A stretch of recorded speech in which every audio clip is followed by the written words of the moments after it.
hormati, yang berhormat Senator Datuk Zahari bin Sarip, Ketua UMNO Bahagian Segamat, selaku Adun Buluh Kasab dan bapa angkat di PDM Kampung Lubuk Sawah. Yang berbahagia, yang berhormat juga Ustaz Haji Syahril Azman bin Abdul Halim Hashim Halim Al-Hafiz Adun Jengkel, yang datang jauh untuk membantu kita di Lubuk Sawah ini. Yang berbahagia Puan Hajah Roshidah binti Ibrahim, Ketua Perangan Wanita UMNO Malaysia yang baru. Satu tepukan gemuruh tahniah kepada beliau. Sahabat saya, sahabat lama zaman pemuda dulu, Saudara Isa bin Kasnin, pengurusi PDM Kampung Lubuk Sawah, teman-teman Barisan Nasional di kalangan wanita, pemuda dan puteri, teman-teman daripada PAS, Muslimat PAS ramai hari ini, alhamdulillah. Sahabat-sahabat daripada bahagian keselamatan, kebelakangan ni mana saya pergi, alhamdulillah, kalau saya terlupa rakam, ada yang tolong rakam. Terima kasih. Hadirin hadirat yang saya kasih sekalian, pertama-tamanya marilah kita merafakkan kesyukuran kepada Allah SWT kerana dengan limpah rahmat dan izinnya dapat kita hadir pada malam ini. Saya ingin sampaikan salam Datuk Seri Mazhar Khalid yang tidak dapat bersama kita pada malam ni. Jadi malam ni saya nak kena pulun 2 jam, InsyaAllah saya bagi diskaun sikit, kita balik cepat. Saudara, saya antara orang yang awal meminta supaya kita meletakkan calon MCA di sini. Saya tahu ramai orang marah saya, tetapi saya nak jelaskan dengan sejelas-jelasnya kenapa kita memilih untuk meletakkan calon MCA. Ianya tidak lain tidak bukan, tuan-tuan, seperti mana yang diungkapkan oleh Ustaz sebentar tadi. Di dalam perhimpunan di mana UMNO dan PAS, kita buat satu perhimpunan raksasa di PWTC, Himpunan Penyatuan Ummah. Tetapi isi kandung utama ialah menandatangani satu piagam di mana piagam itu tidak dipanggil piagam penyatuan ummah. Sebaliknya, kita menandatangani muafakat nasional, piagam muafakat nasional. Dan di dalam piagam ini kita berjanji dengan rakyat Malaysia bahawa walaupun kita dua-dua buah parti Islam ini kita bersatu, tetapi kita tidak sekali-kali akan meminggirkan bangsa lain. Maknanya Islam untuk semua, parti kita untuk semua. Kita muafakat ummah, bukan hanya melibatkan UMNO, bukan hanya melibatkan PAS, tetapi juga melibatkan semua parti komponen lain yang nak bersama dengan kita di dalam muafakat nasional. Dan dalam konteks hari ini yang sudah pun bersama dengan kita, tuan-tuan, ramai, antaranya MIC, MCA, kemudian kita ada BN Friendly, seperti Makal Sakti, PCM dan macam-macam lagi. Jadi bagaimana mungkin saya nak membiarkan parti saya ini, kita baru saja memujuk MIC untuk menyerahkan kerusi di Cameron Highland kerana kita punya kajian menunjukkan bahawa lebih cerah peluang untuk meletakkan calon Melayu. Kita ambil calon betul-betul Melayu, Melayu asli. Kita ambil ACP Rosli sebagai ACP Ramli sebagai calon kita di Cameron Highland. Alhamdulillah, terbukti memang berjaya formula tu. Kubu kuat DAP, kita berjaya rampas kerusi DAP balik. Alhamdulillah. Tapi bagaimana mungkin selepas kita ambil, setengah orang boleh guna istilah rampas juga, tetapi sebenarnya kita pujuk MIC sebab kita nak beritahu MIC kita perlu menang. Kali pertama kalah pilihan raya ni, saudara, saya lah saya calon pertama yang mewakili Barisan Nasional selepas Barisan Nasional kalah. Masa tu tak ada orang nak jadi calon, saya bertanding di Sungai Kandis. Tuan-tuan, kita kalah di Sungai Kandis, kita kalah di beberapa tempat selepas itu. Dan kita melihat Cameron Highland tu, ketika itu orang dah mula nak bangkit. Semasa saya bertanding di Sungai Kandis, kita boleh maafkan, bertanding pun tempat 12,800 kalah, betul tak? Jadi sekurang-kurangnya dalam tempoh 86 hari selepas mereka menang kerusi tersebut dengan majoriti 12,800, kita boleh tewas hanya 5,000 lebih majoriti. Itu pun dah pencapaian baik. Kemudian kita tengok pula bagaimana PAS bertanding di Don Sristia.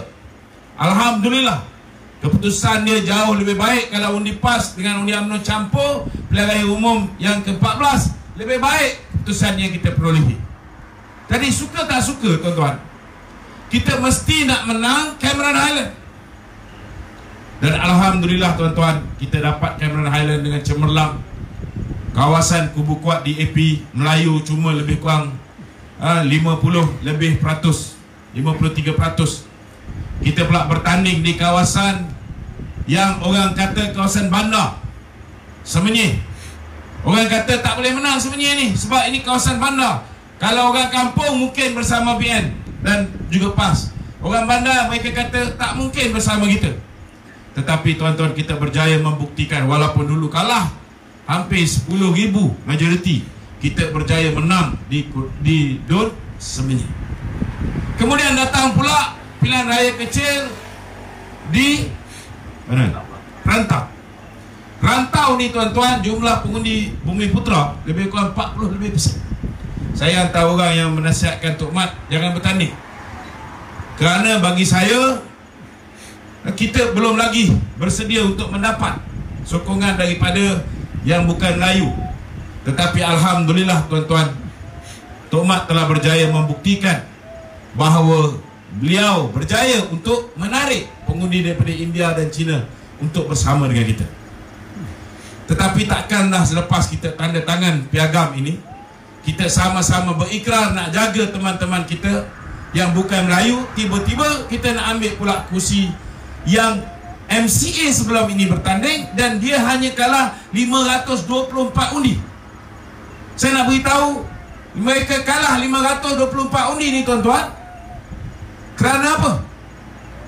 Saudara, tempat lain semua banyak yang terbenam. Menteri berapa ramai yang terkorban syahid tuan-tuan pada pilihan raya lepas. Tapi Vijay Singh hanya kalah 524 undi. Pasti ada kelebihan, keistimewaan yang ada pada Vijay Singh. Betul tak betul? Kita kaji-kaji, kita tengok. Rupa-rupanya bila surau minta peruntukan, minta 10,000, 13,000 dia bagi. Bila persatuan-persatuan sukan minta peruntukan, jarang yang diabaikan. Sampaikan setiap tahun dia hantar orang Islam pergi umrah sampai 10 orang.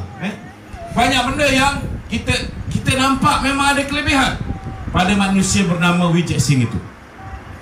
Itu sebabnya Alhamdulillah akhirnya parti membuat keputusan kita kena pastikan bahawa kita benar-benar tunaikan apa yang kita janjikan dalam muafakat nasional. Sebab hari ini saya yakin kakak-kakak, abang-abang semua dah letih dah. Betul tak betul? Letih pasal apa? Letih pasal dah tak tahan tengok segala kerosakan yang dibawa oleh Kerajaan Pakatan Harapan ni. Betul? Atau ada yang gembira? Ada tak yang gembira? Saya tak fikir ada yang gembira. Ada? Orang seberang lain cerita. Tetapi yang ada dalam dewan ni pastinya, saudara, semua kalau boleh tak nak pilihan raya kecil ni, kita nak pilihan raya umum, betul? Tapi tuan-tuan, inilah peluang untuk kita memberi isyarat bahawa dah tiba masa Pakatan Harapan membubarkan parlimen. Sebab rakyat sudah betul-betul benci dengan pemerintahan hari ini. Dan rakyat ini bukan hanya rakyat Melayu. Hari ini sudah ada orang India, orang Cina yang dah meluat tuan-tuan. Saya nak beritahu dengan saudara, daripada tinjauan yang kita pergi kat bawah ni tuan-tuan, yang Cina yang paling menyempah dengan DAP sebab mereka yang paling terkesan bila mana dah lah janji-janji tak ditunaikan. Tuan-tuan, yang kena tipu bukan hanya Melayu ya, termasuk India, Cina pun kena tipu kan dia orang ni. Tetapi yang paling mereka terkesan bila ekonomi jatuh. Yang ini mereka terkesan. Bisnes perniagaan mereka merudum tuan-tuan. Paling tidak 30%, ada yang sampai 60% kejatuhan niaga dia. Ramai yang gulung tikar. Itu sebab kali ini mereka memang mahu memberikan isyarat yang jelas. Dan Alhamdulillah akhirnya parti membuat keputusan kita meletakkan calon. Kerana kalau kita nak tukar, kita nak hentikan kesakitan rakyat ini, kita kena hentikan dengan menukar kerajaan pusat, bukan hanya dengan menukar ahli parlimen 1-2 orang, tuan-tuan. Dan untuk kita menukar kerajaan pusat, saudara, kita harus menang pilihan raya umum. Betul tak betul? Tapi Malaysia ini, saudara, Bumiputra lebih kurang 70%, China lebih kurang 23%, India lebih kurang hampir 7%, dan lain-lain kau. Jadi tuan-tuan, boleh tak kalau kita Pakatan Harapan ni, penyatuan ummah di antara UMNO dan PAS, kita nak memerintah kerajaan pusat, kita letak calon di kawasan Melayu saja. Boleh tak boleh? Tak boleh. Kita mesti meletakkan calon di semua kerusi 222 kawasan parlimen. Dan juga kita akan letakkan calon di semua kawasan Dewan Undangan Negeri 500 lebih. Maknanya, takkanlah kawasan China, kawasan India, kita nak letakkan calon Melayu juga. Maknanya ada kursi yang kita letakkan calon daripada MCA, ada yang MIC, ada yang UMNO, ada yang PAS. Saya tak nafikan kawasan ini majoriti 56% Bumiputra. Memang patutnya kita letakkan calon Melayu. Tetapi tuan-tuan, untuk menang pilihan raya, kita kena rangka strategi. Kita dah berjaya menang pilihan raya di Cameron Highland, kita dah menang di Semenyih, kita dah menang di Rantau. Maknanya kalau letak calon baik UMNO, ini orang Melayu, betul? Apa akan jadi kalau kita dekat pilihan raya baru kita nak letak calon daripada bukan Melayu? Boleh tak kita sukat penerimaan? Sama ada kalau kita letak calon bukan Melayu di kawasan Melayu, orang boleh terima. Contohnya macam Tanjung Piai ini. Jadi kita perlu ada satu case tadi bagi membolehkan tuan-tuan kita melihat sama ada orang Melayu ni betul-betul terbuka hati. Bagi pandangan saya yakin orang Melayu ni jenis yang tidak resis. Kenapa tidak resis? Kerana ketika gelombang tsunami fitnah paling dahsyat sekalipun, Wijek Singh hanya kalah 524 undi. Betul tak tu? Tuan-tuan fikir dia menang kerana semua orang Cina mengundi dia? Tidak. Saya yakin tuan-tuan, dia boleh mendapat hanya tewas 524 undi kerana majoriti orang Melayu mengundi dia. Dan ini kita kena cuba satu kali. Apa akan jadi bila Muafakat Nasional meletakkan calon bukan Melayu? Adakah ia boleh diterima oleh rakyat? Dan pilihan raya inilah paling cantik untuk kita menguji. Kerana pilihan raya ini tuan-tuan, saya nak beritahu tuan-tuan, walaupun pilihan raya ini penting untuk kita memberi isyarat kepada Pakatan Harapan, tapi siapa juga jadi ahli parlimen di kawasan parlimen ini, mungkin akan jadi ahli parlimen tak sampai 6 bulan. Sebab saya begitu yakin tuan-tuan, sebelum genap 2 tahun pemerintahan Tuan Dr. Mahathir, dia terpaksa menyerahkan kursi kepada Anwar Ibrahim. Dan mengenali Mahathir tuan-tuan, dia tidak akan serahkan kursi itu kepada Anwar Ibrahim. Dia lebih rela untuk membubarkan parlimen supaya satu pilihan raya umum yang baru diadakan. Jadi itu sebabnya saudara, kita kena pastikan kita dah try letak calon Melayu, kita dah try letak orang asli, kita dah try letak bekas MB, kita dah tahu hasilnya. Tapi macam mana kalau kita meletakkan calon daripada bukan Melayu pula? Ini satu cabaran yang perlu kita ambil. Saudara, hari ini tuan-tuan, kalau kita tak boleh nak menangkan kerusi ini saudara, maka tuan-tuan, peluang untuk kita menang dalam pilihan raya umum akan menjadi sangat-sangat sukar. Sebab saudara, kalau tuan-tuan tengok keadaan hari ini, Kita pun tahu seperti di Pulau Pinang, mereka membawa rakyat daripada tanah besar Cina, betul? Dan kita pun tahu ada beberapa orang rakyat daripada tanah besar Cina yang dah kantoi, mereka mempunyai IC Malaysia. Betul tak tuan-tuan? Jadi kita harus bersedia.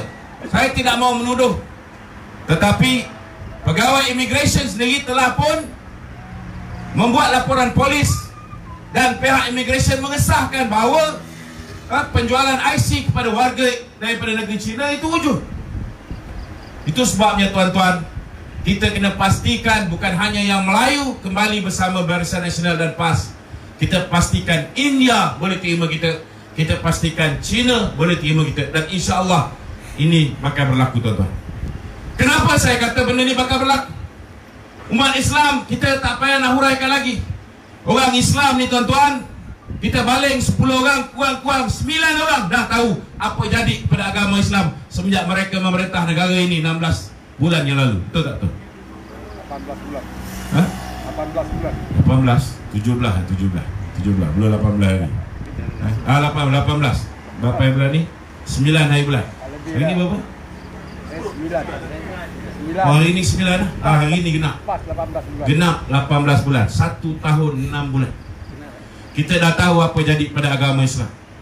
Bukan istimewa sangat Islam ni tuan-tuan, tetapi disebabkan perjuangan bapa-bapa kemerdekaan kita, kita berjaya meletakkan Islam agama persekutuan. Apa kelebihan dia?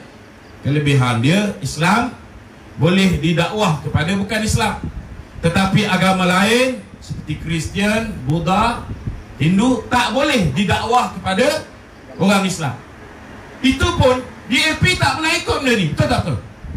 Kita tengok di Pulau Pinang bagaimana mereka dengan sebebas-bebasnya mengedarkan Bible dalam bahasa Melayu kepada anak-anak sekolah kita, pen dengan caption Bible dan macam-macam. Saudara, kedua, hak istimewa orang Melayu apa yang tinggal. Hari ini kita tengok bila belanjawan 2020, kita lihat bantuan untuk sekolah-sekolah Tionghoa, jenis kebangsaan lebih banyak daripada bantuan untuk sekolah kebangsaan. Betul? Bantuan untuk Bumi Putra, contohnya bantuan untuk usahawan melalui program Teraju hanya 50 juta. Untuk Bumi Putra yang 70%, tetapi untuk usahawan masyarakat Cina diberikan 100 juta. Tuan-tuan, banyak lagi kalau kita nak huraikan masalah bahasa. Kita lihat bagaimana dengan sewenang-wenangnya Lim Guan Eng mengeluarkan kenyataan media dalam bahasa Cina.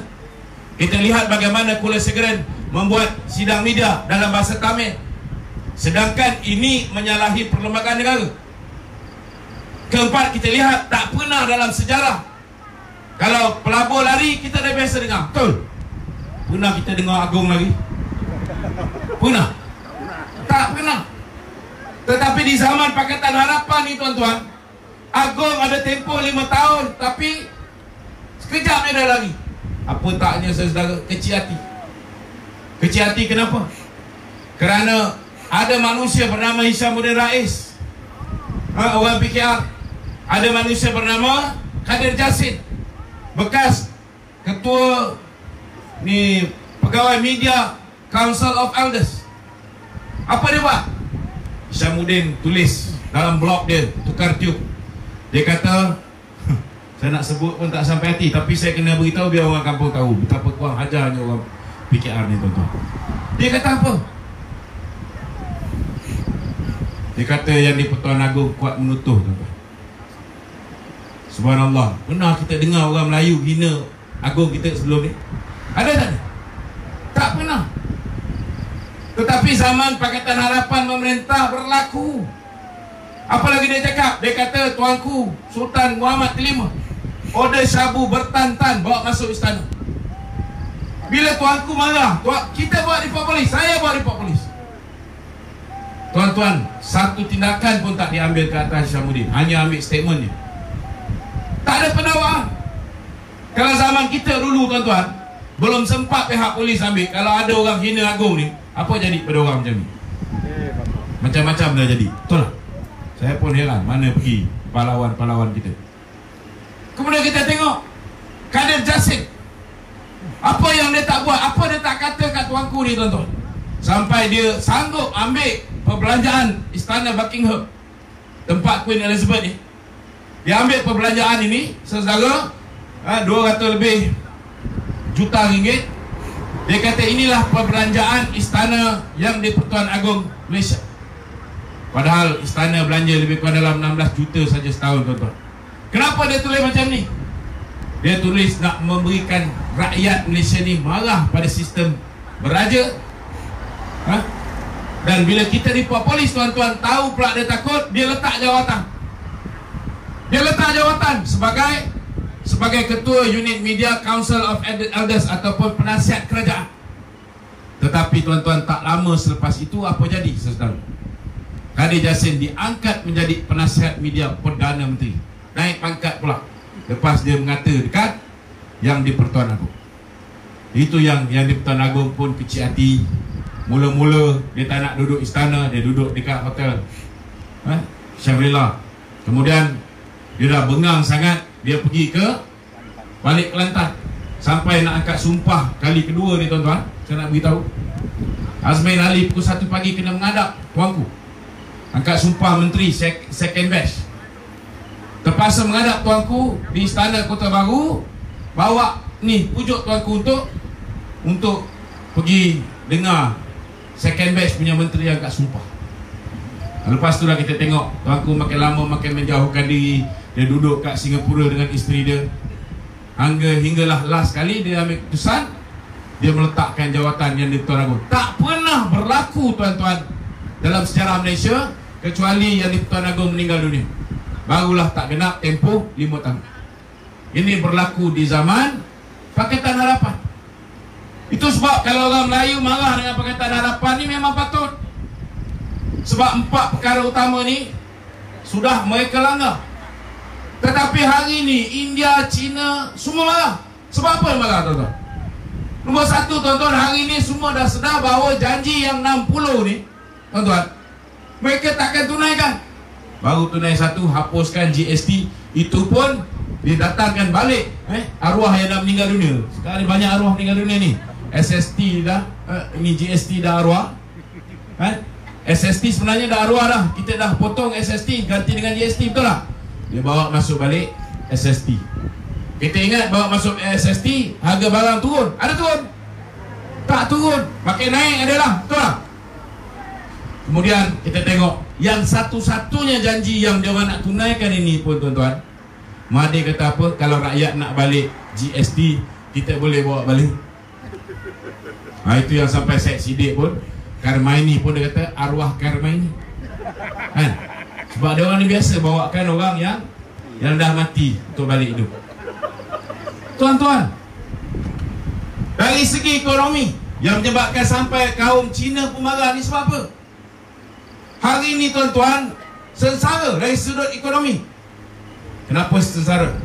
Kalau kita lihat orang-orang Cina ni, saudara, kebanyakan mereka meletakkan dana mereka di Bursa Saham Kuala Lumpur, betul? Saham. Kalau kita lihat saham, Dato' Najib jatuh 9 hari bulan Mei tahun 2018. Berapa indeks Bursa Saham Kuala Lumpur? 1850 mata. Hari ini, tuan-tuan, indeks Bursa Saham Kuala Lumpur 1500 lebih mata saja.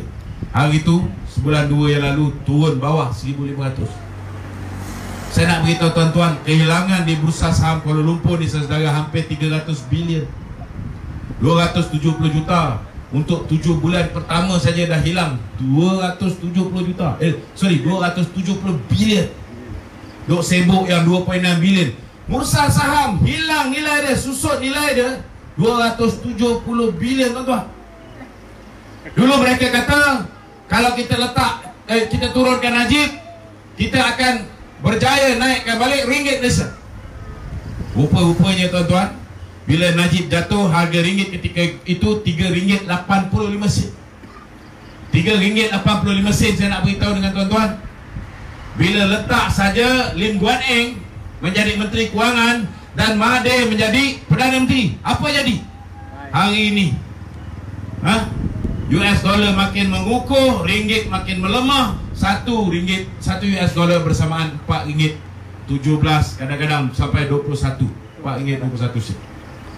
Mana yang kata kalau turunkan Najib, ringgit akan mengukur?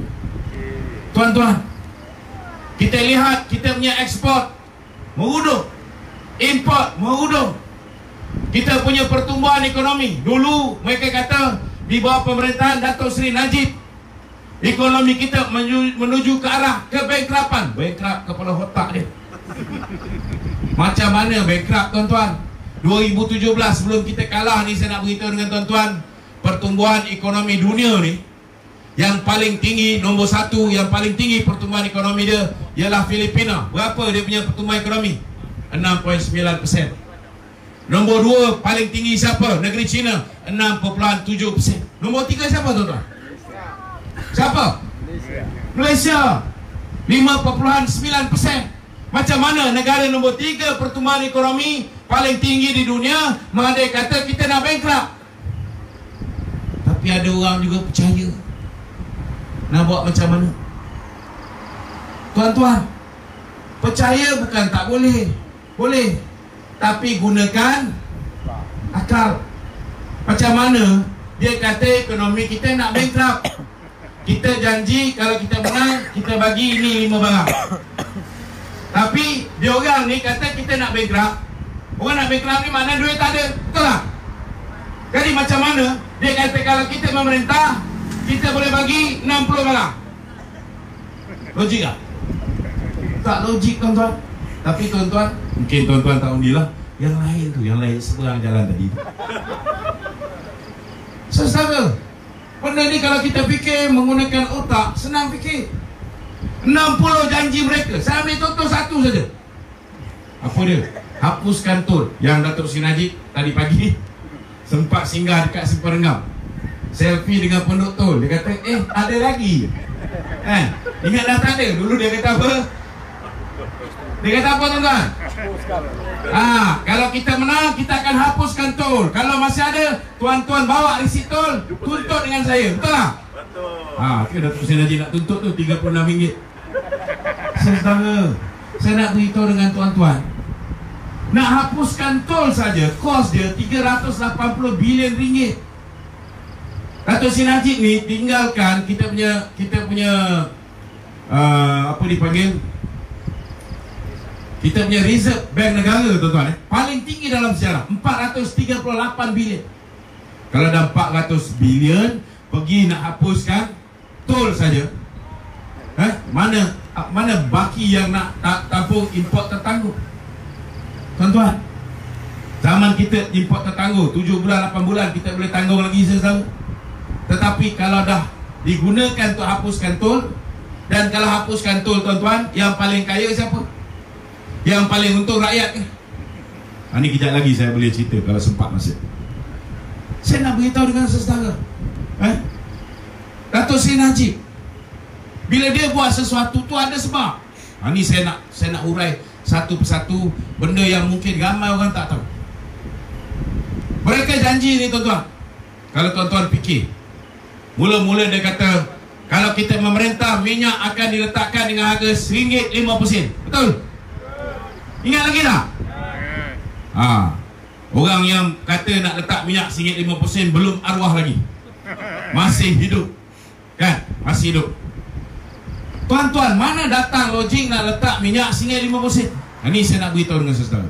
Saya dulu kerja sebagai pengarah komunikasi Kementerian Kewangan. Kita dah kaji sebelum Datuk Seri Najib mengambil keputusan, Kabinet ambil keputusan untuk tarik balik subsidi minyak ni, tuan-tuan. Kita kaji dulu. Macam mana cara kita kaji? Kita tengok siapa yang banyak dapat subsidi.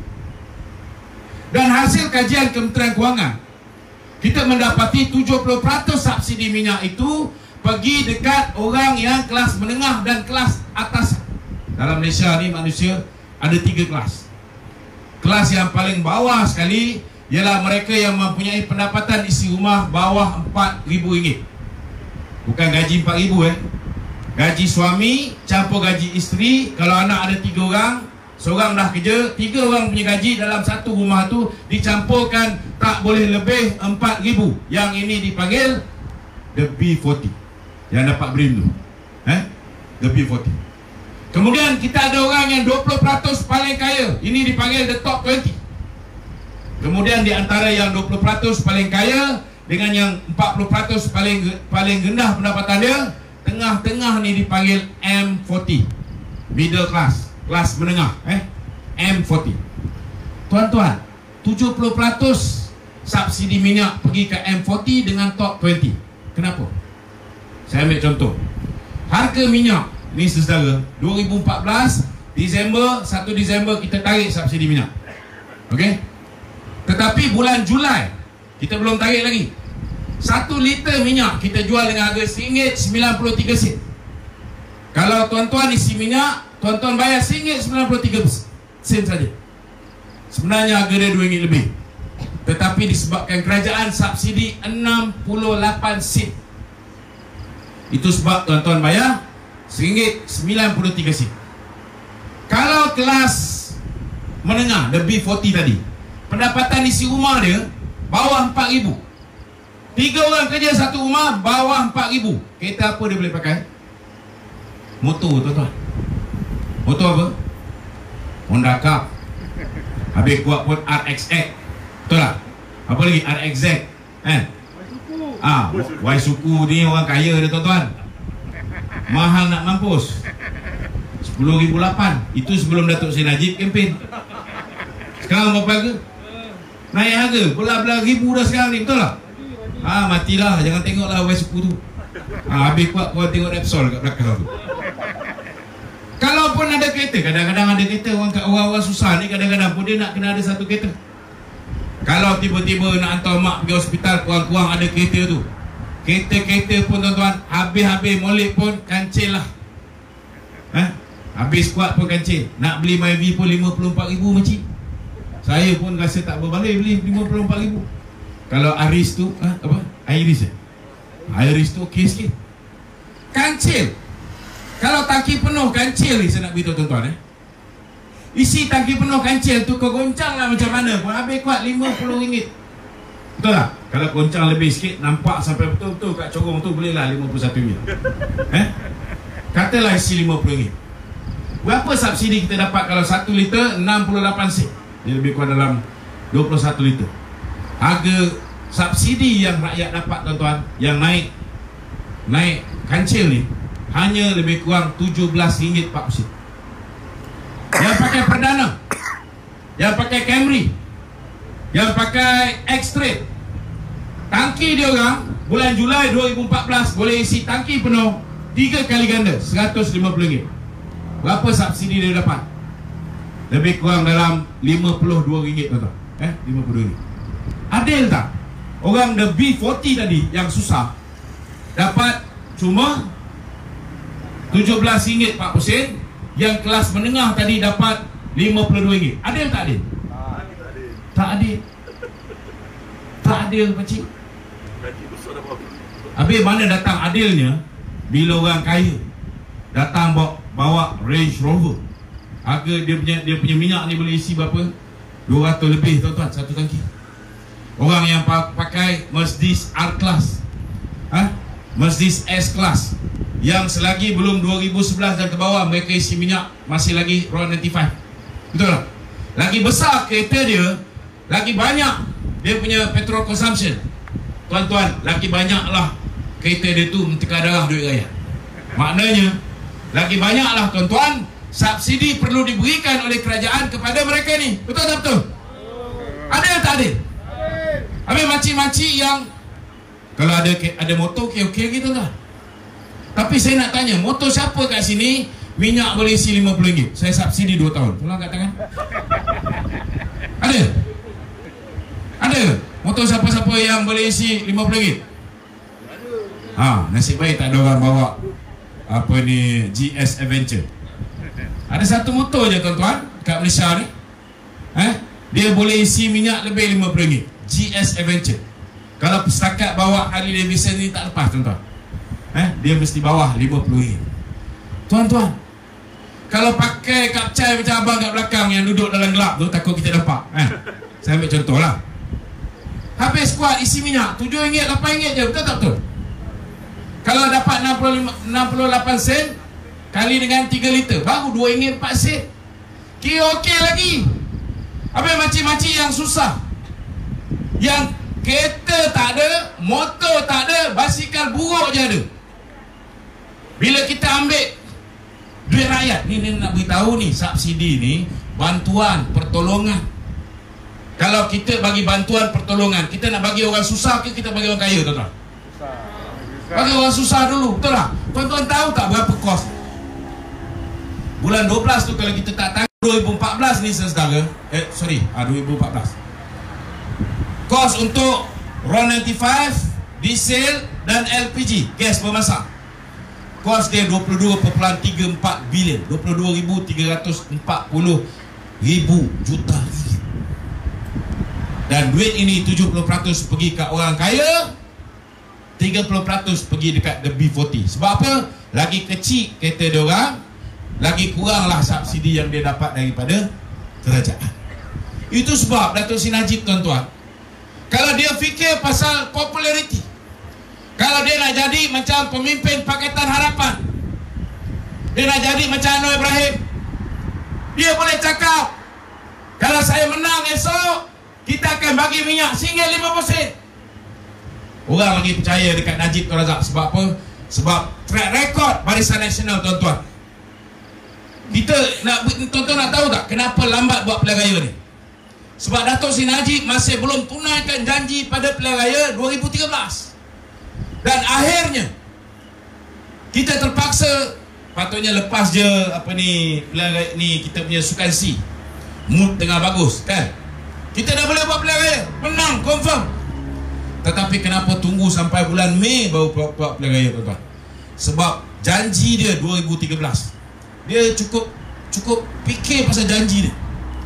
Dan bila kita buat pilihan raya tu, tuan-tuan, 99.4% daripada janji-janji 2013 telah pun ditunaikan. Inilah manusia bernama Najib, tuan-tuan. Dia cukup jaga, dia takut dia jadi munafik kerana tidak menunaikan janji. Tapi akhirnya orang percaya dengan orang tua puaka ni, orang buang Datuk Seri Najib. Saudara, kenapa dia tarik balik subsidi ni? Sebab subsidi ni menguntungkan si kaya berbanding dengan yang miskin. Itu sebab bila dia tarik, tuan-tuan, subsidi minyak, dia bagi balik. Dia bagi balik dalam bentuk apa? BRIM. Mula-mula kita bagi 2012 kita bagi RM500, betul? Lepas tu 2013 kita bagi 500. Tetapi bukan hanya yang pada yang berkeluarga, kita bagi kepada yang sudah, yang bujang, belum berumah tangga. Yang bujang tapi dah kahwin pun ada juga, kita bagi juga. Anak dara tua, yang duda pun dapat, janda pun dapat, tuan-tuan. Saudara, 2013 masih maintain 500, naik pula lepas tu 600.5, betul? Ada duit lebih lagi, kita naikkan pula menjadi berapa? RM950. Kita tambah 300 sebab 2015 kita baru mulakan GST. Jadi mesti semua orang terasa. Jadi nak pastikan bahawa beban tuan-tuan ni dapat dikurangkan, kita tambah RM300 untuk mereka yang mempunyai pendapatan isi rumah RM4,000 dan ke bawah. Kemudian kita naikkan kepada RM1,200. 2017 RM1,200. 2018 kita beritahu kalau menang pilihan raya kita tambah lagi RM800, jadi RM2,000. Tapi tuan-tuan tak pilih kita. Apa jadi? 2017-2018 tuan-tuan, Datuk Seri Najib memperuntukkan RM6.8 bilion untuk bagi BRIM kepada 7.2 juta keluarga. 7.2 million family, tuan-tuan, bukan 7.2 juta orang. Ahli keluarga dia dapat sekali. Tiba-tiba tuan-tuan, Lim Guan Eng pun kata, kalau kami menang, kami pun akan bagi RM2,000. Betul? Dapat tak RM2,000? Tak dapat, tuan-tuan. Tak dapat. Budahlah tak dapat, tuan-tuan. Dia potongnya duit BRIM tu, daripada berapa jumlah penerima 7.2 tinggal 4 juta. 2019 dah tinggal berapa orang dia dapat tuan-tuan? Hancur. Itu sebabnya saudara, ramai nelayan kat sini menyesal. Apa yang Najib tak bagi tuan-tuan? Bila dulu kita bagi subsidi secara pukal, yang kaya dapat, yang miskin dapat, tapi yang kaya pakai lebih. Bila kita pindahkan subsidi kepada subsidi bersasar, macam RIN, kita bagi kepada yang berpendapatan isi rumah RM4,000 ke bawah. Kemudian bantuan awal persekolahan, setiap anak kita bagi berapa ringgit? RM100. Asalkan mula-mula kita bagi semua orang. Tapi bila harga minyak dunia jatuh tahun 2014 kerana Amerika menghasilkan shale oil, minyak daripada batu warna hitam ni tuan-tuan, dia punya keluaran minyak Amerika meningkat 2,5 kali ganda berbanding sebelumnya. Negara-negara OIC pula, kepala otak dia fikir nak bunuh shale oil Amerika ni dengan menjunamkan harga. Sebab kos nak menghasilkan shale oil ni lebih mahal, $50. Kos nak korek minyak bawah tanah ni $30. Jadi Pak Arab ni otak dia fikir nak bagi mati shale oil ni, kita lambatkan lagi minyak di pasaran, lagi turun minyak. Rupa-rupanya yang mati tuan-tuan bukan Amerika, yang mati Pak Arab ni. Betul. Cuba bayangkan, daripada 2004 sampai 2014 saudara, Arab Saudi bagi derma kepada negara-negara Islam macam Somalia. Malaysia pun dapat 1 bilion yang korang cakap duit YMDB ni kan? Kita dapat 1 bilion. Berapa jumlah yang Saudi bagi derma ni? 115 bilion US dollar. Bukan sikit. Tapi tuan-tuan, bila harga minyak dia jatuh, apa jadi tuan-tuan? Apa jadi pada Saudi Arabia? Dia terpaksa pinjam tuan-tuan dengan Bank Dunia 10 bilion ringgit US dollar. Maknanya tuan-tuan, masa dia kaya, dia pergi sembahyang Jumaat, dia seluk poket, dia ambil 115 ringgit, dia bagi kat tabung masjid. Minggu depan, bila dia dah miskin, dia pergi jumpa Pak Imam, pinjam 10 ringgit. Macam tu lah perumpamaan dia tuan-tuan. Kita tengok Brunei 2014 harga minyak dunia jatuh. 2015 Brunei buat apa? Brunei tuan-tuan telah mengumumkan kita potong gaji kaki tangan awam 20%. Tapi kenapa tuan-tuan Malaysia kita tak potong gaji kaki tangan awam tahun 2015? Malah 2015 tuan-tuan, Datuk Seri Najib mengumumkan 2 kali kenaikan gaji tuan-tuan. Tanyalah abang-abang polis kat belakang ni, mereka dapat 2 kali kenaikan gaji. Tapi pasal ada di antara kawan-kawan kita penjawat awam ni 2018, mereka percaya yang Tuan Dr. Mahathir boleh bagi mereka 3 bulan bonus. Yalah, kita ramai orang yang kena tipu sebenarnya, termasuklah kita ni kena tipu. Ramai di antara orang UMNO sendiri undi Pakatan Harapan. Mana taknya tuan-tuan, bila anak balik, mak tolonglah mak undi Pakatan Harapan. Abang tak sanggup nak bayar PTPTN ni kan? Betul makcik? Jangan tak percaya ni, saya tahu ada ni. Ada yang balik pujuk, mak tolong abang tak sanggup nak bayar PTPTN. Dia ingat dapat free lepas tu. Apa jadi? Kena kencing. Kita lihat tuan-tuan, penjawat awam 9 tahun Datuk Seri Najib menjadi Perdana Menteri, tiap-tiap tahun tak pernah miss naik gaji. Betul? Saya nak beritahu tuan-tuan, kalau setakat yang grade 41, 44 ni, busuk-busuk pun RM300 dalam tangan sekali kenaikan gaji. Saya dapat lebih sikit lah, 700 setengah Yusabi. Tuan-tuan, ni saya nak beritahu. Tapi bila tukar kerajaan tuan-tuan, yang bonus 3 bulan ni tak nampak bayang, yang gaji tiap-tiap tahun naik tu dah tak ada. Itu sebab kalau abang polis ni dia sayang sikit dengan Barisan Nasional, jangan marah. Betul tak? Betul tak betul? Tepuk sikit kat abang-abang polis ni. Dia orang lagi kenal siapa penyambut ni tuan-tuan. Saudara, ini realiti. Itu sebabnya tuan-tuan, bila kita cakap kita tak mampu nak adakan apa yang rakyat minta, maknanya tuan-tuan, kita betul-betul tak mampu. Kalau kita nak menipu rakyat, Contohnya lah macam pilihan raya lepas. Kita tahu kita berhadapan dengan keadaan yang sukar. Nak laksana GST ni, saya ambil contoh. Malaysia negara paling lama mengkaji pasal GST, 33 tahun. Bila kali pertama kita hantar pegawai kita untuk pergi kaji tentang GST di Korea Selatan? Bila? Tahun 1983. Siapa hantar? Tu Tun Daim, masih hidup, belum mati. Balik-balik saja dia kata lepas ni kita akan laksanakan GST. 1985 dia batalkan, tak boleh. Itu belum ada internet tu. Tahun 1982 kita tengok Anwar Ibrahim mengumumkan kita akan laksanakan GST. Lepas tu batal, tak berani. Zaman Pak Lah pun sama juga, dia umumkan kita akan laksanakan GST.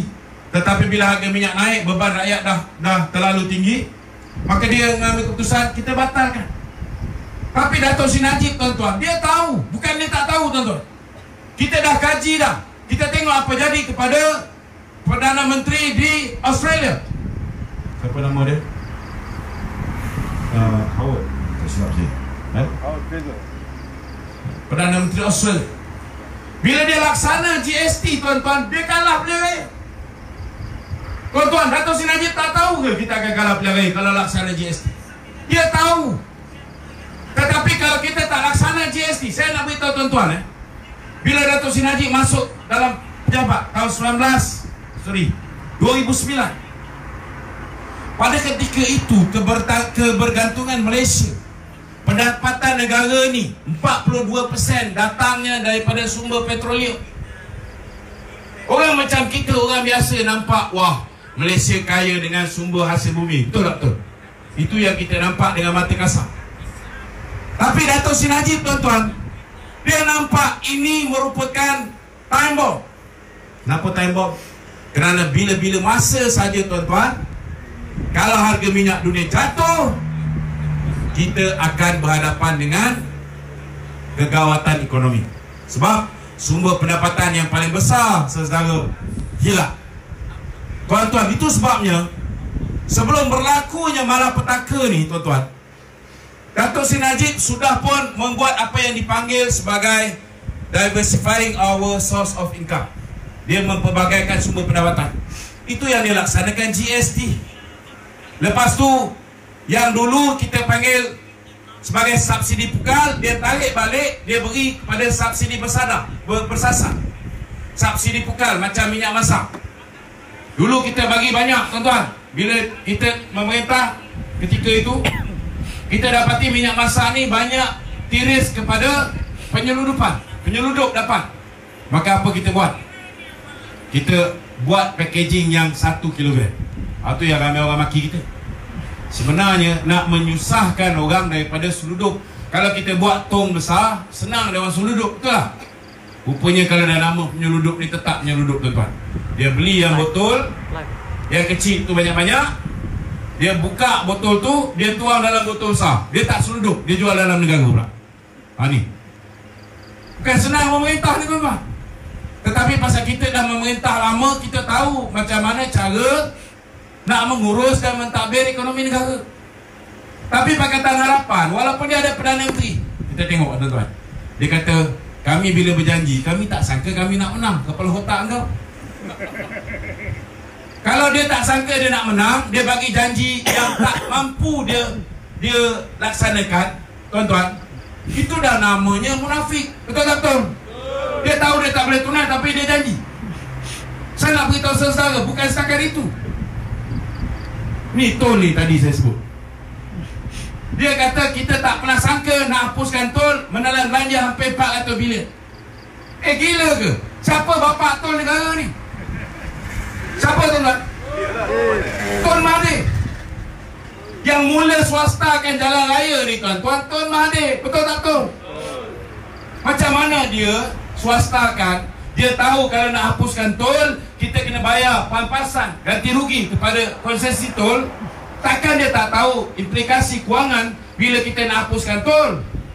Kenapa dia biarkan Pakatan Harapan letakkan janji itu dalam manifesto pilihan raya? Dia tahu.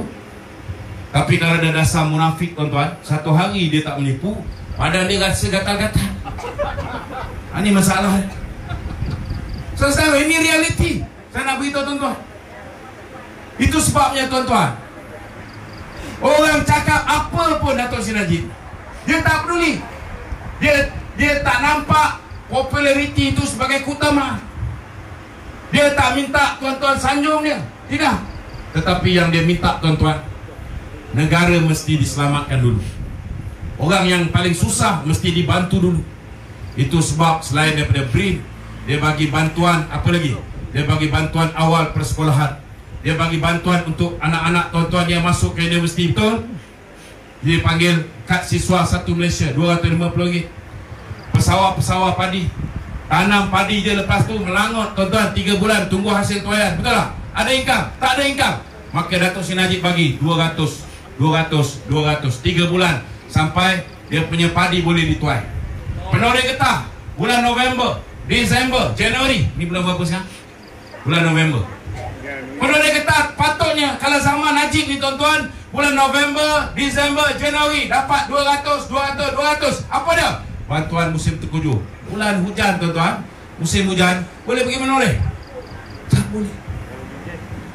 Saudara, apa lagi bantuan dia berikan? Nelayan ni saya nak beritahu dengan saudara, kita bagi bantuan enjin motorboat melalui 1MDB. Motorboat pun kita bagi. Ada pula setengah-setengah nelayan ni tuan-tuan, dia punya pakar dia jual motorboat. Ada juga. Yang tak jual pun ada yang pakar juga. Dia gunakan mesin enjin yang kita bagi, motorboat kita bagi, dia pergi tangkap ikan. Tapi masa harga ringgit jatuh itu lagi sekejap. Ingat lagi tak tuan-tuan?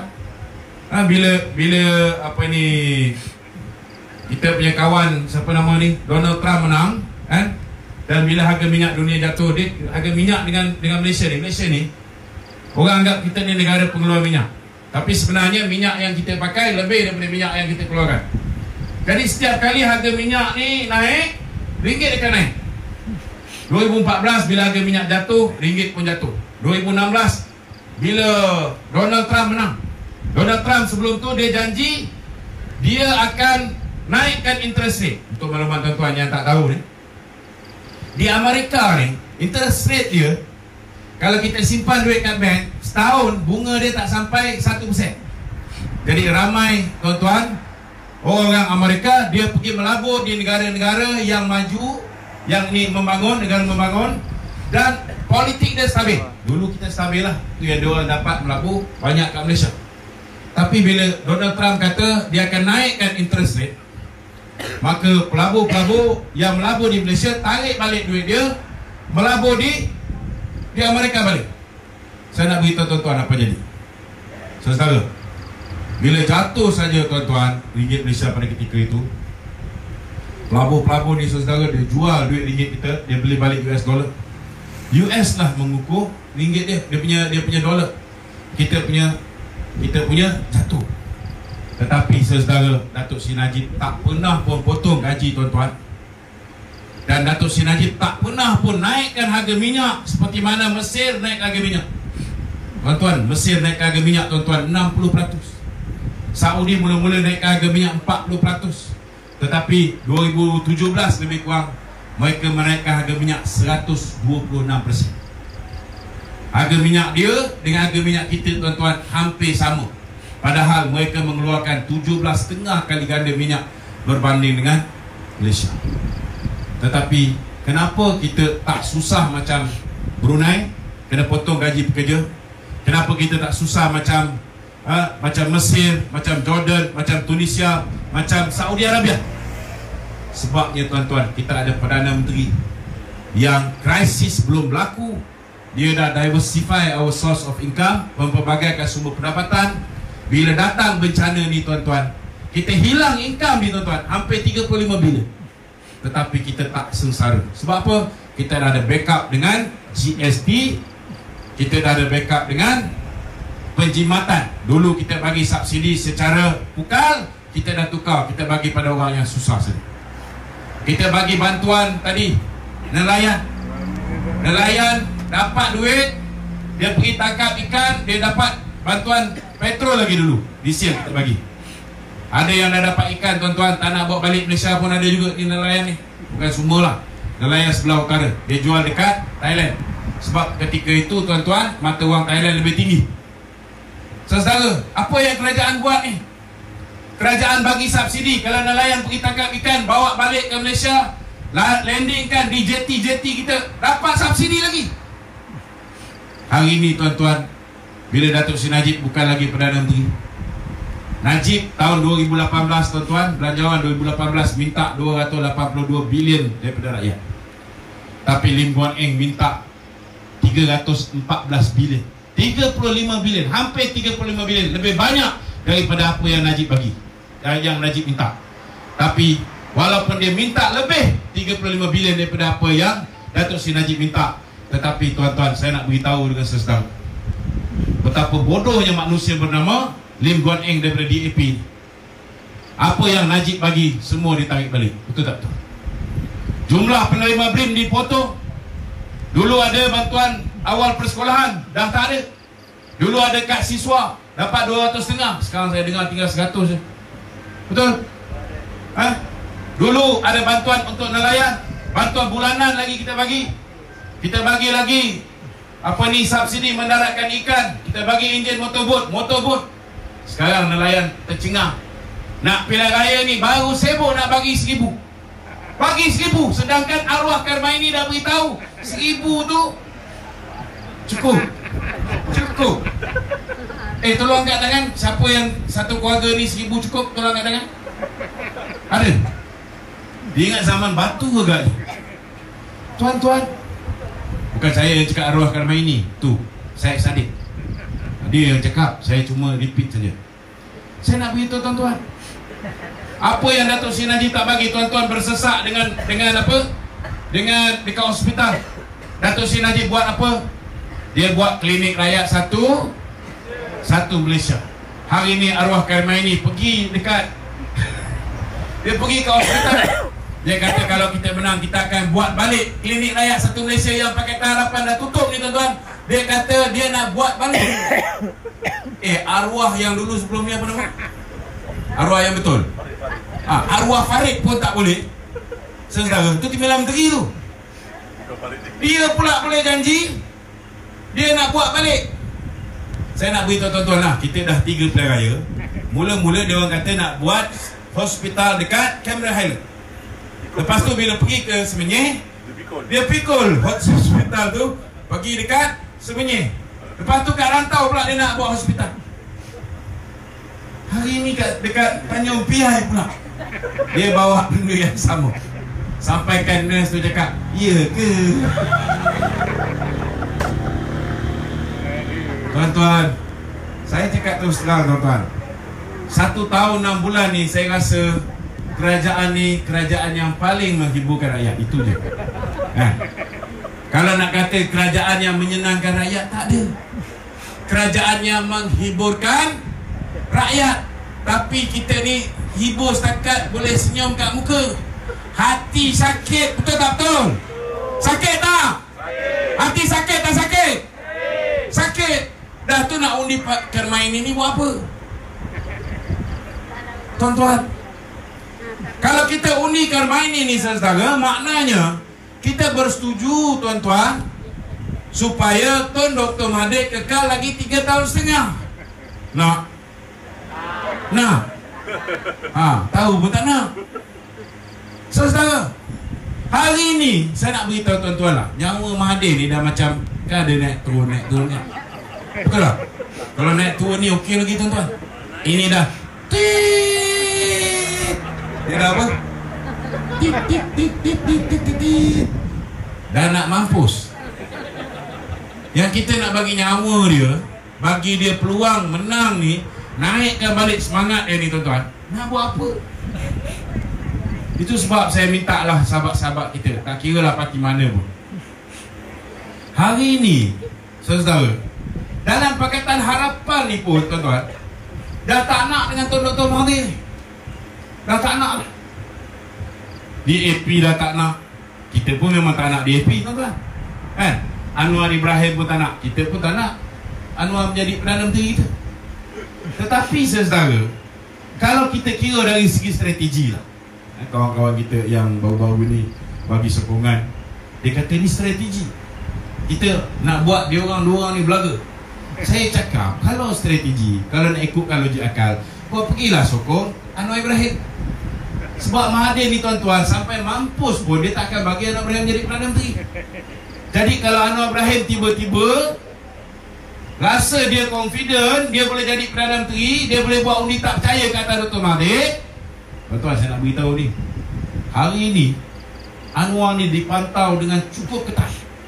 Anwar bangun ni, bangun malam nak pergi bilik air, nak kencing. Dr. Mahathir dah tahu lah Anwar bangun kencing. Belum lagi Anwar Ibrahim tuan-tuan pergi menghadap tuanku, beritahu dia ada lebih 112 orang, atau dia buat undi tak percaya di Parlimen. Saudara, dia orang ready. Maknanya saudara, jangan bimbang, Anwar Ibrahim tak akan jadi Perdana Menteri. Sebelum sempat Anwar Ibrahim jadi Perdana Menteri, tuan-tuan, Mahathir dah sampai dulu menghadap Yang Tuan Agong. Dia akan minta supaya Parlimen dibubarkan. Jadi itu sebabnya, kalau hari ini, kalau kita tak nak tunggu sampai lagi 3 tahun setengah, kita nak pilihan raya dalam tempoh sebelum 9 hari bulan 5 tahun depan, maka apa yang kita buat? Kita kena tekan Mahathir ni sampai dia dah tak larat tuan-tuan. Dia pun memang dah tak larat dah. Bateri patut tukar bulan 9, sekarang dah tertunda bulan 12. Doktor cakap bulan 2 tak ada gol, tuan-tuan.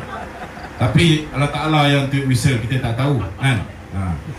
Tapi itulah realitinya. Kalau ikut sains, Mahathir ni orang yang ikut sains. Tapi kuasa Allah, tak ada siapa yang boleh lawan. Kalau dia nak Fir'aun ni sampai 20-25 pun boleh. Memang boleh berlaku. Cuma patutnya hari ni kita tekan dia. Bila kita tekan dia, dia dah tak boleh tahan. Last kali dia pergi menghadap tuanku. Sebab apa? Dia takut tuan-tuan.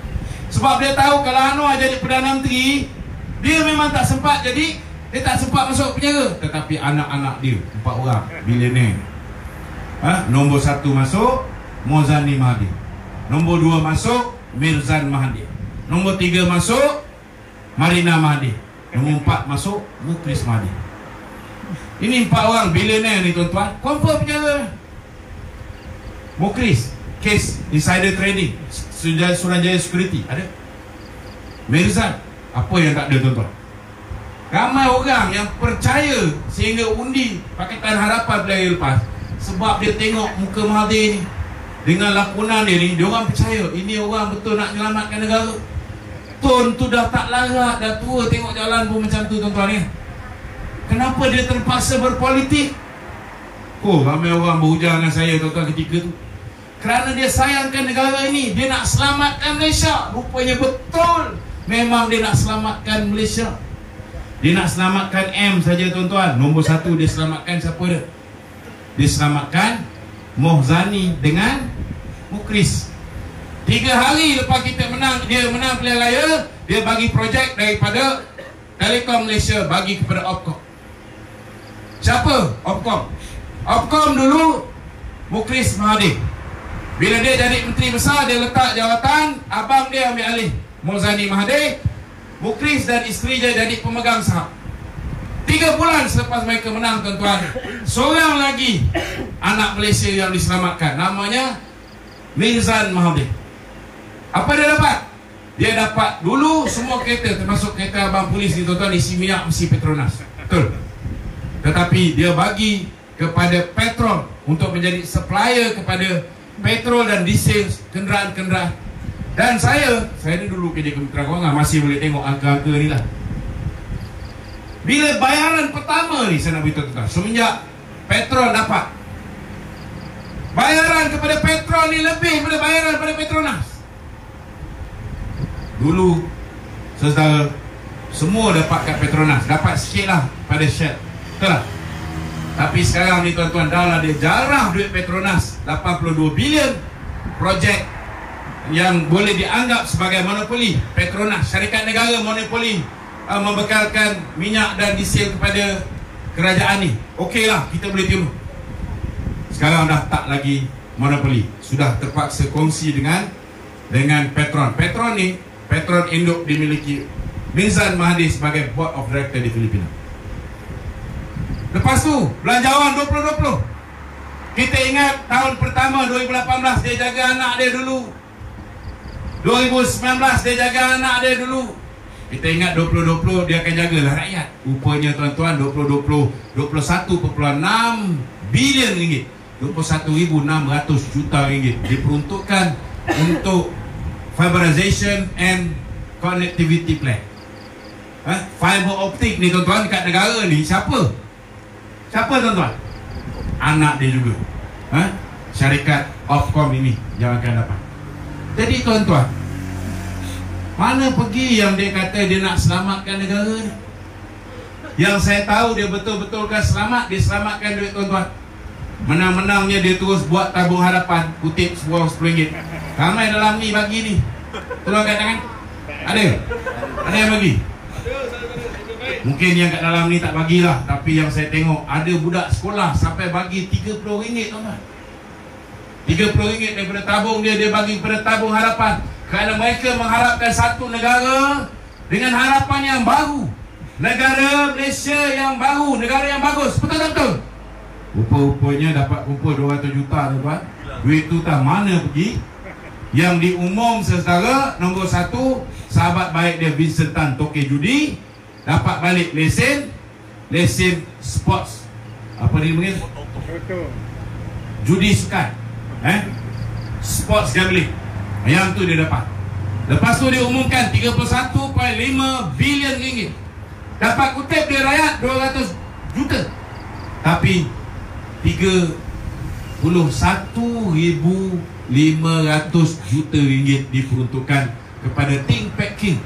Tokeh Empangan Bakun tu dapat buat projek Langkawi City tuan-tuan. Jadi itu sebabnya saudara, hari ni bukan orang Melayu je dah celik mata.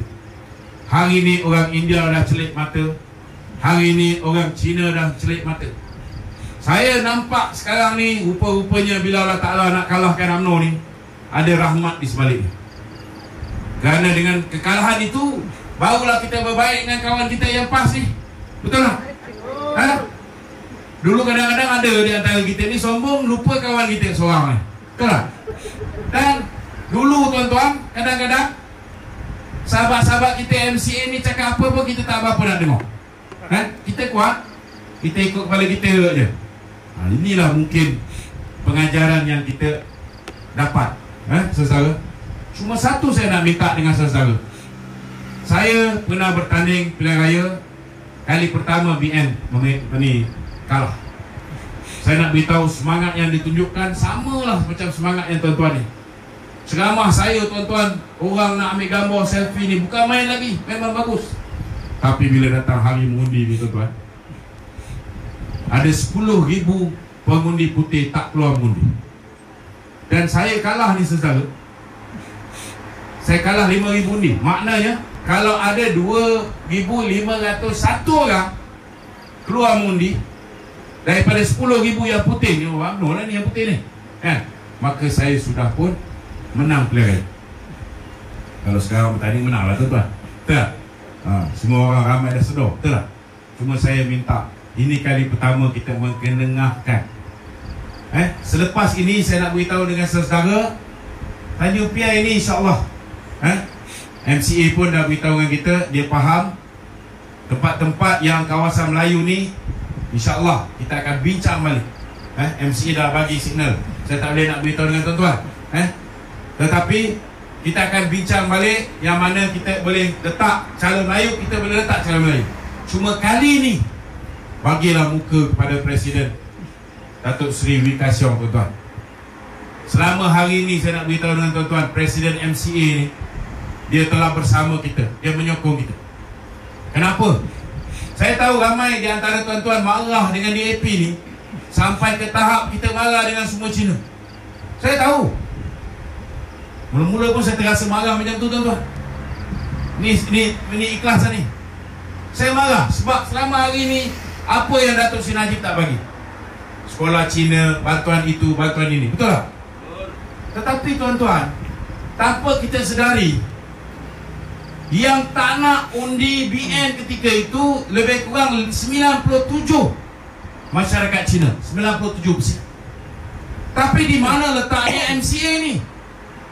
MCA ni tuan-tuan, daripada 100% orang-orang Cina ni, dia duduk dalam kategori 3%. Kenapa dia duduk dalam kategori 3%? Kenapa sokongan terhadap MCA makin lama makin kurang? Sebab daripada merdeka sampailah sekarang tuan-tuan, walaupun dia tahu dia nak dapat sokongan masyarakat Cina balik, dia mesti berani kurang ajar dengan orang Melayu macam dia. Betul tak? Kenapa hari ini orang Cina 97% solid bagi kat DAP pada pilihan raya lepas? Salah satu sebabnya tuan-tuan, dia nampak DAP berani biadab dengan pemimpin UMNO. Bukan setakat biadab dengan pemimpin UMNO, pemimpin DAP biadab dengan ke bawah duli Raja-Raja Melayu. Betul tak betul? Siapa yang maki hamun Sultan Azlan Shah Karpalsi? Tuan-tuan, disebabkan itulah tuan-tuan, orang DAP lebih percaya dengan Cina dalam DAP. Tetapi tuan-tuan, Cina MCA yang 3% ini, walaupun sokongan dia daripada masyarakat Cina makin lama makin kurang, kerana mereka menghormati apa yang telah dipersetujui dalam kontrak sosial sebelum kita merdeka. Takkanlah tuan-tuan kita nak hukum 3% kawan kita yang masih lagi menghormati kita. Kita tengok apa jadi pada gerakan.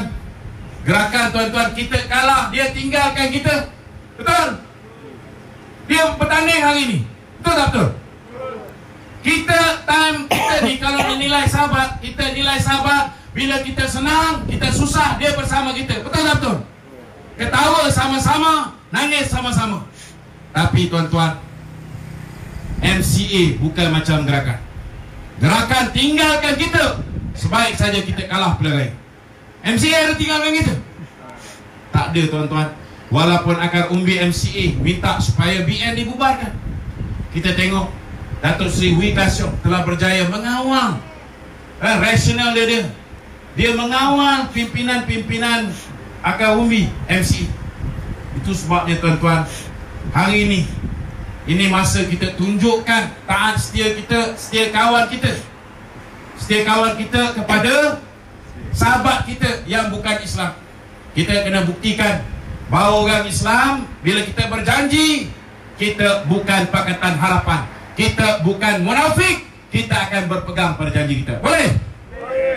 Saya minta lah, tolong pastikan kalau isteri datang tak bawa suami, balik ceritakan suami. Suami datang tak bawa isteri, balik cerita dekat isteri. Lepas cerita kat isteri, suami lepas tu nak buat kerja lain, tak apa, malam ni bukan malam Jumaat. Beritahu dekat adik-beradik kita, jiran tetangga kita, sanak saudara kita. Kita pastikan jangan ada seorang pun keturunan kita yang memangkah Pakatan Harapan. Boleh? Boleh. Dan jangan sampai apa yang saya alami terpaksa dialami oleh Datuk Seri Wee Jackson. Jangan sampai bila hari mengundi, time sekarang semua penuh, bila datang hari mengundi, saya pun dapat maklumat tuan-tuan, dia orang bagi duit. Saya tahu.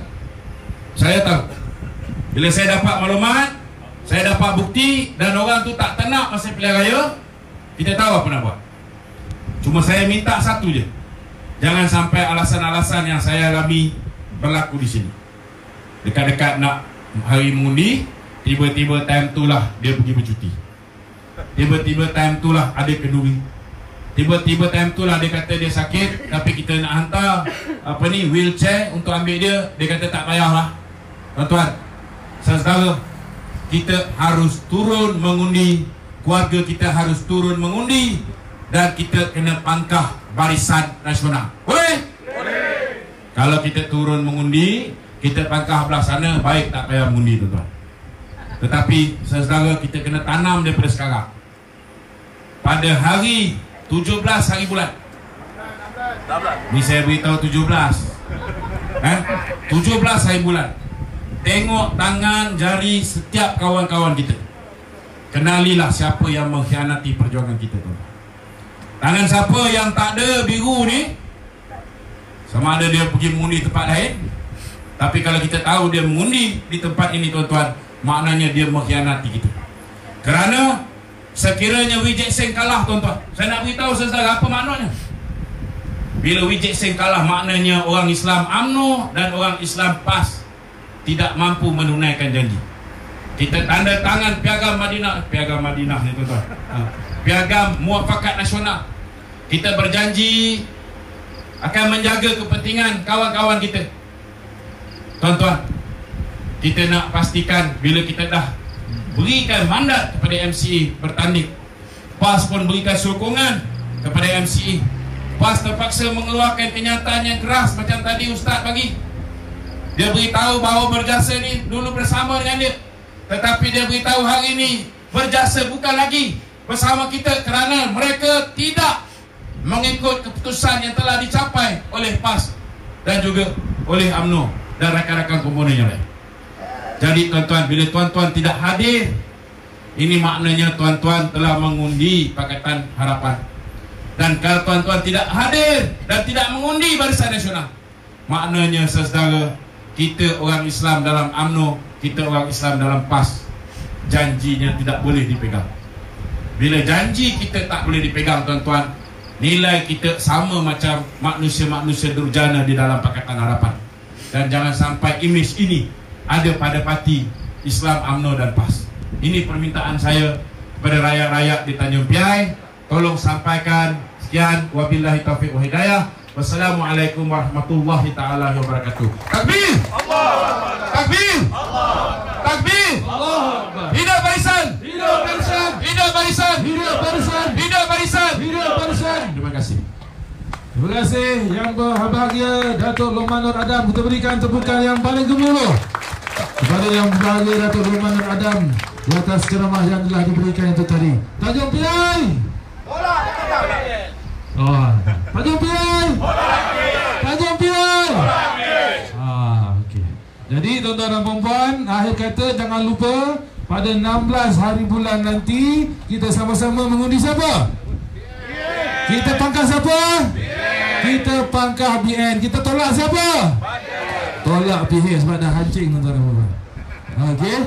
Jadi pada saya nak, dan kebetulan pada malam ini saya pun nak mengingatkan, pada 14 hari bulan nanti kita ada himpunan penyatuan ummah di sini di hadapan bilik gerakan PDM Kampung Lubuk Sawah. Jadi kita bawa saudara mara kita, kita bawa anak-anak kita, bawa suami isteri kita berkumpul di himpunan penyatuan ummah pada 14 hari bulan nanti. Boleh? Dan akhir sekali tuan-tuan dan puan-puan, saya nak akhirkan ceramah kita ini dengan satu rangkap pantun. Pantun ni memang dah viral. Kalau tuan pergi memancing, jangan lupa membawa umpan. Sambunglah. Kalau tuan tak nak kena kencing, jangan undi Pakatan Harapan. Akhir sekali tuan-tuan dan puan-puan, terima kasih diucapkan kepada yang berhormat Ustaz Syahril Azman bin Abdul Halim Al-Hafiz serta yang berbahagia Datuk Lokman Nur Adam yang berkesudian kedua-dua penceramah ini hadir bersama dengan kita pada malam ini, dan juga kepada tuan-tuan dan puan-puan semua sekali yang hadir pada malam ini. Terima kasih banyak-banyak dan kita akan jumpa lagi dalam ceramah-ceramah yang akan datang. Dan jangan lupa 16 hari bulan nanti kita sama-sama pangkah Barisan Nasional. Jadi saya sudahi dengan wabillahi taufiq wal hidayah. Wassalamualaikum warahmatullahi wabarakatuh.